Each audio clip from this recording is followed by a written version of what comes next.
Thank you very much. Thank you. Jen, can you talk about creating the character of Lou Bloom and then casting Jake Gyllenhaal in that role? Your first instinct as a writer, at least mine, is often to try to plug a hero into the story.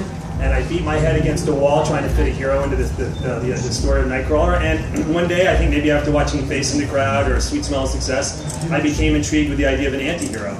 And I'd never written one before, and they're not that common. And somehow an anti-hero seemed to plug into the film thematically. And in terms of Jake, right at the top of the list, he was shooting Prisoners, flew to Atlanta, had an epic 5-hour dinner with him. We bonded creatively and as friends, and we're tighter than ever. And he just was my creative collaborator in many ways on the project. And I can't speak highly enough of his performance. Highly enough.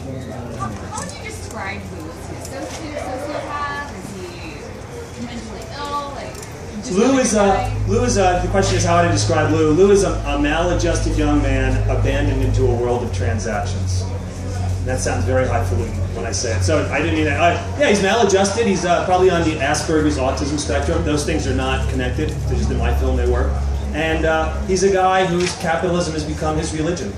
And it's a tough religion to follow. How difficult was it to persuade the lovely Chase Renzi to play Nina? Chase Renzi? Well, actually, Renee Russo played her. I know. So Chase actually is the name that she had in Showtime. That's inside baseball right there. I love that. That's great. Renee's my wife, and I wrote the part for her, and she didn't see it until it was done. But it didn't take any convincing. She elevated the material, I think, like all the actors did. It was a reductive script. There was not a lot that was really described. And I thought all of the actors actually brought life into these characters in a way that the script didn't have. What was the most startling or sort of shocking thing that you learned as you delved into the real world that Lou lives in? You know, I think I shocked maybe when I started to research it. In the sense, I think one night I went out with one of the stringers, and we were going down the 405 at 2 in the morning, and he said, "Oh, last week a pickup truck stalled out in the fast lane, so I pulled over and I waited 20 minutes for 3 cars to plow into it, and I filmed it." And I think that's sort of, I thought, okay, there's not too much I could probably invent that's going to be far afield from where we went with the film. The film was a real indictment of TV news, and I was really surprised that you got actual TV news people to be in it. How did that happen? I think everyone up here was surprised. I think we were concerned right after the moment we were shooting that we kept asking, have you read the script? Yeah. They insisted they had. They were all very friendly and very helpful, and I think they significantly added to the realism and authenticity of our film. We were extremely grateful to have them, and we appreciated all their help, but we were surprised. But did they read the script? Yeah. They said they did read the script. I made sure that they read the script and quizzed them on it to be sure. Because I never wanted to have the situation where someone then saw the script and felt betrayed by what it was about. And in fact, we found that they agreed with its point of view. And we're eager to be involved. Yeah. Somebody in the back? Dan, congratulations. Thank you. What does your film say about the American news media and American capitalism? It's an indictment of both, ultimately. I don't know a better system than capitalism, but I think we're living in a time of hyper-capitalism in which, in some ways, the strong are exploiting the weak. So there's an indictment, I think, it's a personal film in the sense that I think that's where we are at the moment. I think it's a dangerous time to be. In terms of journalism, it's an indictment of some degree of journalism, certainly. I tried to catch a little bit of a wider net, to the sense that maybe when you watch the film, you would say, I am one of the people who watches like we all do. We are part of the system. They don't operate in a vacuum. I don't know if it's hardwired into us, but I think we all are attracted to some degree to graphic lurid images, and they're very aware of that. It's a very effective formula to follow to sell commercials.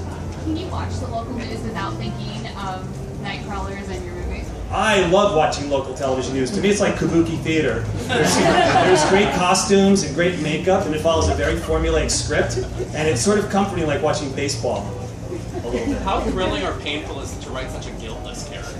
Oh, it was the most fun I've ever had writing. I often found myself laughing. There was an absurdity to the character in terms of what he believed the situation was and what the reality was, and so it was liberating, to be honest. Dan, everybody's talking about the news media and local news and stuff. When I saw Nightcrawler, I thought it was an indictment of also the internet culture and how we kind of feed on bleeding and dying corpses online. We just need more and more, and it doesn't matter what it is. We'll take anything. The internet, I think, is connected to local television news in the sense that it's an outlet for news, and I think that the rapidity and the ease with which we can get local, can get violent graphic images is increasing every day. It's a question, are you going to watch the latest ISIS beheading? Are you going to watch a dash cam video of a crash in Russia or whatever it is? We all have to decide what we want to watch on an hourly basis. And I think I never wanted to tell people what to watch. I'm a big believer in the First Amendment. But I just be aware of what you're putting into yourself and what's being put out there. Dan, where does Lou Bloom go from here?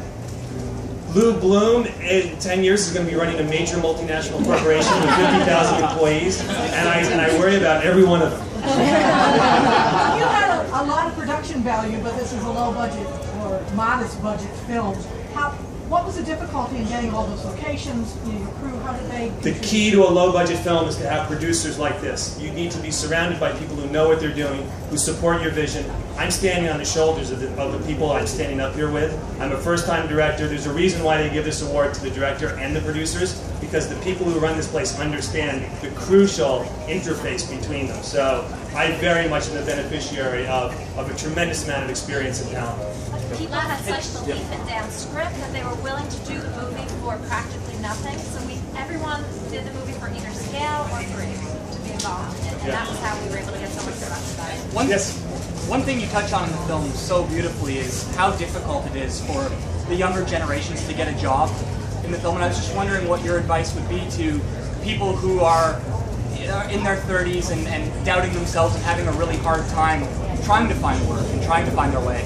I think they should not be too hard on themselves and understand we live in a culture in a world right now where I grew up in a different time. It was much easier to get ahead when I got out of college. It was in my 30s. People were paid, I think, a better wage. They were given better benefits. And I think if you're out there right now struggling, say to yourself, I'm in a tough landscape right now. It's a really hard socioeconomic landscape if you're struggling. If I was going to give advice to any young person, I'm a big believer in starting your own business. You know what?